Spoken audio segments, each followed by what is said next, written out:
ఒకవైపు ఏమో ఇదంతా రేవంత్ రెడ్డి కావాలని చేస్తున్నారని కొంతమంది, లేదు అల్లు అర్జున్ చేసిన అతి వల్లనే ఇవాళ సమస్య ఇక్కడి దాకా వచ్చిందని ఇంకొంతమంది. అసలు ఈ విషయం ఉంటే నాకు తెలిసి ఈ విషయాన్ని ఇంత హైలైట్ చేయడం కూడా అవసరం లేదు.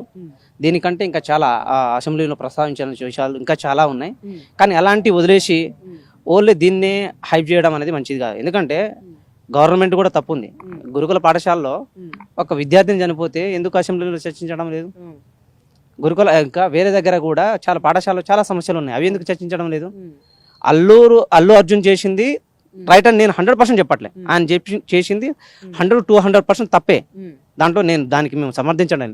కానీ ఆయన్ని ఏదో హైలైట్ చేసేసి అదే విషయాన్ని ఒక అసెంబ్లీ స్థాయిలో పెద్దగా చర్చించి మళ్ళీ దాన్ని ఒక వారం రోజులు వేరే విషయాలు రాకుండా ఈ విషయాన్ని పదే పదే ప్రస్తావించడం అనేది అది మాకైతే ముఖ్యమంత్రి స్థాయిలో అది మంచిది కాదని ఒక సాధారణ ప్రజలు కానీ నాకు అనిపిస్తుంది.